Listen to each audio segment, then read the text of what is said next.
Madame, Monsieur, bienvenue dans Spécial Éco, votre rendez-vous qui traite justement des questions économiques consacrées à un sujet qui façonne silencieusement l'avenir de notre pays, la dette publique. Au Cameroun, l'endettement a franchi un nouveau cap dépassant les 14 500 milliards de francs CFA, un chiffre qui interroge, inquiète parfois, mais surtout qui pose une question centrale: jusqu'où cette dette peut-elle devenir un frein au développement entre financement indispensable pour les infrastructures, pression sur les finances publiques, risque de surendettement et dépendance accrue aux bailleurs? Nous allons analyser ce que révèle cette trajectoire, quels risques pèsent réellement sur la croissance, la politique sociale ou encore la souveraineté économique du pays. Bienvenue à tous et à toutes.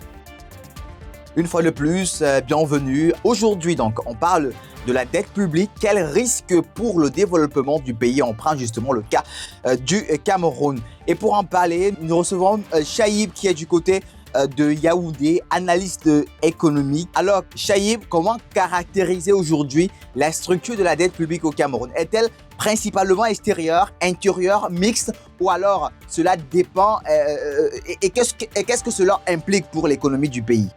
Bonjour Alphonse, merci pour cette invitation. Pour répondre à la première question, je pense qu'il faudrait d'abord expliquer ce que c'est que la dette. Il faut éclairer la lanterne, n'est-ce pas, des auditeurs.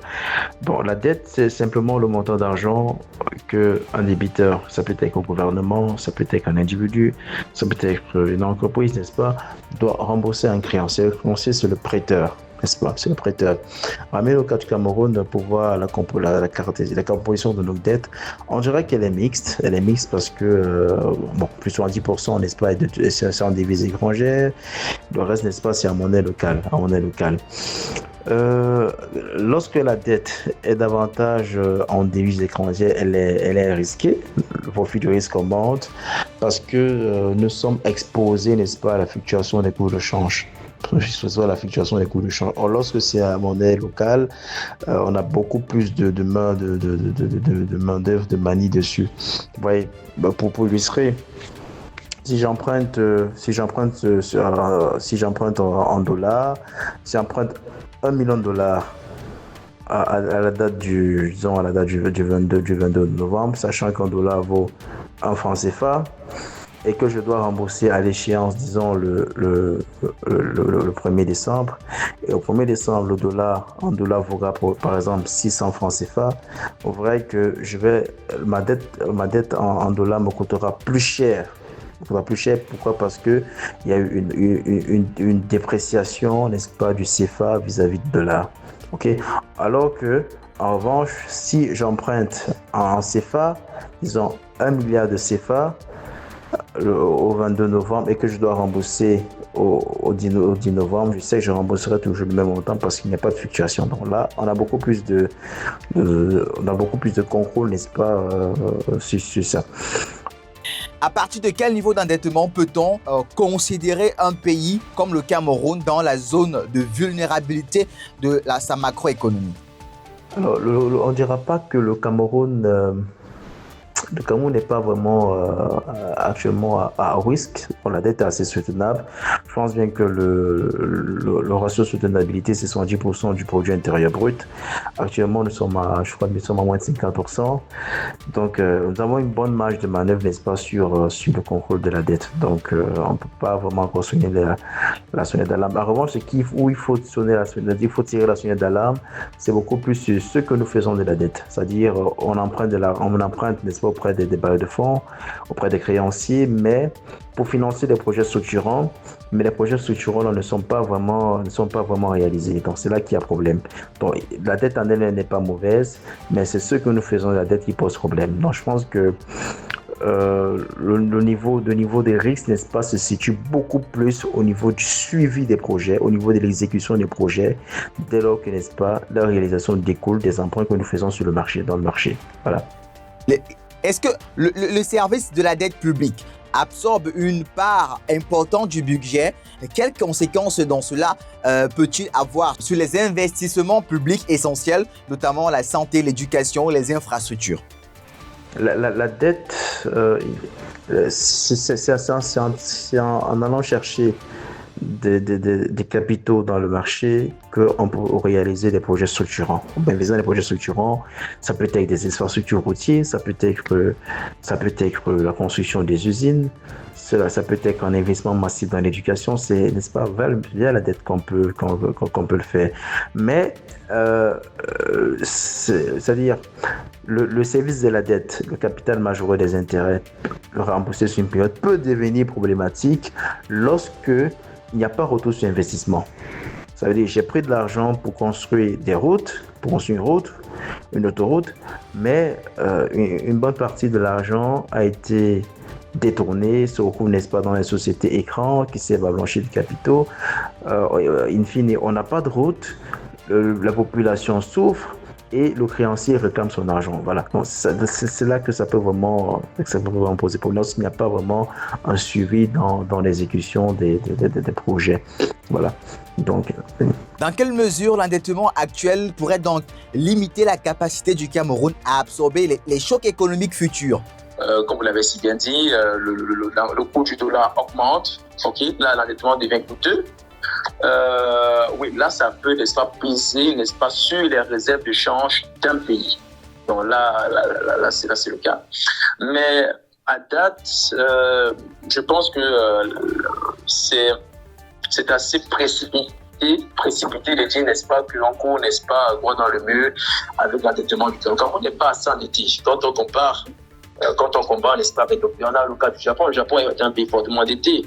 Les États-Unis est un pays fortement endetté. Mais l'avantage qu'eux, ils ont, c'est qu'ils sont endettés en monnaie locale. Ça veut dire qu'ils ont quand même une main-d'œuvre, n'est-ce pas, sur les dettes. Or, le Cameroun est davantage endetté en devises étrangères. C'est là le problème. Donc, je pense que le gouvernement devrait plutôt, et c'est ce qui est en train d'être fait avec le ministre Lubo Motazé, et on emprunte davantage sur le marché régional. Et c'est ça, c'est vraiment encouragé. Voilà. Le problème du Cameroun, est-ce donc réellement la dette ou plutôt la faible efficacité des projets financés par cette dette? Vous l'avez si bien dit. Le problème, c'est pas la dette. La dette, tout le monde est endetté. Il faut le comprendre. Tout le monde est endetté, que ce soit un individu, que ce soit une institution, on vit de la dette. Ok. Donc maintenant, comme je disais, c'est ce que tu fais de l'argent que tu reçois des créanciers qui pose problème. Le Cameroun a un problème de gouvernance. Il n'y a pas de transparence, il n'y a pas le suivi des projets. On annonce des projets à grand pompe, on emprunte de l'argent pour financer ces projets. Mais maintenant, au niveau de la réalisation, de la maturisation de ces projets, c'est là qui pose problème. C'est là. Donc, du coup, alors, j'emprunte de l'argent auprès de la Banque mondiale, pour être prêté auprès de l'IFC. Okay? Je reçois des fonds pour, par exemple, construire une autoroute. Arrivé à la construction, j'ai dû en détourner une bonne partie. Et du coup, comme une bonne partie a été détournée, l'autoroute n'a pas été achevée, je suis encore obligé de m'endetter pour financer une route et pour financer la même moto. C'est ça qui pose le problème. C'est ça qui pose le problème. Donc, c'est pas la dette en elle-même, mais c'est ce que nous faisons de l'argent que nous recevons des créanciers qui pose problème. Et là, on va interroger le gouvernement sur les principes de gouvernance. Il y a le seul problème du Cameroun majoritairement. Il y a fortement des problèmes de gouvernance. Il n'y a pas de transparence, les pouvoirs de décision ne sont pas vraiment clairs. Donc c'est ça qui pose problème.